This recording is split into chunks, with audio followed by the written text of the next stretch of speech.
Chapter 16. From beneath the bed, Fazal crawls out.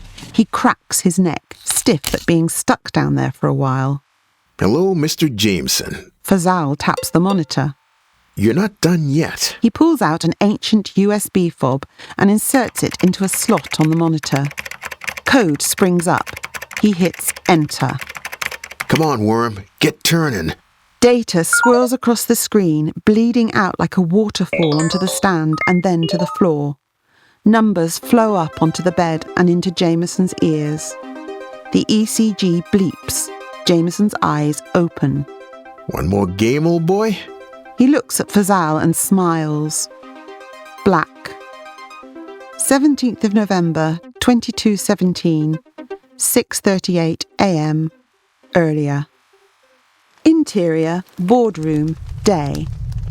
The ground beneath rumbles and shakes for a moment, then settles like a flatulent corpse.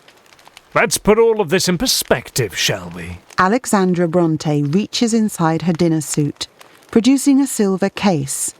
Opening it, she takes out a filterless French cigarette, which she taps against the lid and lights with an antique onyx Zippo.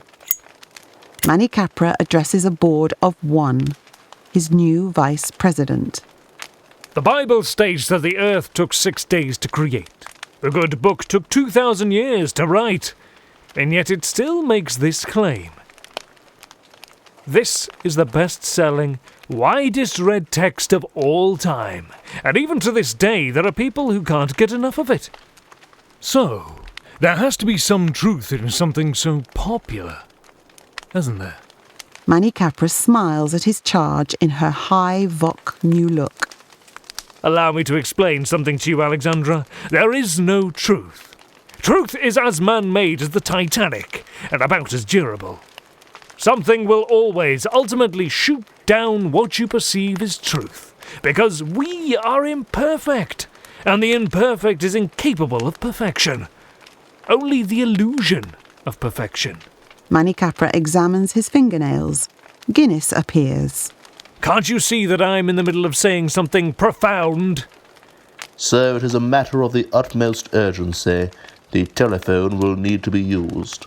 Mannycapra flinches. Brontay is suddenly aware of herself sucking on the gouloirs. Right. He reaches below the table, picking up a quaint-looking black device with a ridiculous-looking microphone set attached to its body. The thing about this business is, sometimes you need to be in two places at once. I think you understand, don't you? Brontay smokes and nods. Very good. Come back to me in 10 minutes. Guinness guides Brontay out of the boardroom. She watches him as she leaves. Don't take this personally, Katya, but there was one flaw in your argument, one unmistakable flaw that, unfortunately, makes me unable to re-employ you. Interior, Palace of Versailles anteroom, day. Brontay sits in the same room that Montgomery met his demise in earlier. Guinness serves her coffee. She glances out of the window as revolutionary troops march past. A neat pile of ash sits on the floor. She sips her coffee. Interior, boardroom, day. Brontay follows Guinness back into the room. Mannycapra waits, grinning at his charge. She sits in Hardyman's favourite spot at the end of the long table. Better. She nods. Alexandra, my apologies for that. I have insisted upon no more interruptions. That's quite all right, Manny. Right, yes. Humility before nature, was it? Right. He adjusts his cufflinks. If you believe the latest theories, the Earth goes through 4.5 billion years of evolution to make us. There must be a logic in all of this, we ask ourselves. Billions of years of biological juxtaposition and fine-tuning to create a beast which does little else but shit, piss, fart, fuck and have personality crises. He stands and strolls around the table, as if addressing a full board. So why take all this time to get to us? 4.5 billion years so we can get blowjobs off machines which are better than the real thing. 4.5 billion years so we can poison the food we eat to make it look better. 4.5 billion years so we can fill our hands with so much shit. And to live longer so we can carry on filling our heads with more shit. Mannycapra sucks in the air and smiles, hands gripping the head of the table. The sweat begins to seep from his brow. So why bother at all? Well, Vice President? He leans back against the Dali mirror, rattling his fingers against the glass. He sucks in the air. Here's another theory for you. Maybe all we are here for is to wreak as much havoc, to do as much damage to our homes. Forget about our children, forget about our families, forget about having friends. Why? Because we're having so much fucking fun. And we're going to keep having fun as long as we're breathing. Nothing gets in the way, because we've worked for this as a species. So we deserve it. We deserve to be a race of teenagers. We've fucked the world, destroyed our predators, overcome every microbe, every cancer, every virus that has been thrown at us, and still survived. That's the motivation. Ultra-capitalism. Own your own world in your spare time without leaving the comfort of your living dome. Live for the moment, live for fun. Nothing is more important. It is in our fundamental evolutionary program to do so. Serpentine. He slides over to Brontay, right behind her now. That's the stage we've got to now. But my new Vice President. That grin spreads across his face again. It's just a big fucking lie, like all the other lies. Work for others so you can play for yourself. That is the only fulfillment you need. But it is a lie that 70% of the population loves to believe. 70%. It is also a lie that I love to believe. And it is a lie that you must believe. Yes. He is like a television preacher exorcising a demon. Do you believe, Alexandra? Brontay gasps in ecstasy. Yes, I believe. Mannycapra claps his hands together and sighs. He returns to his chair.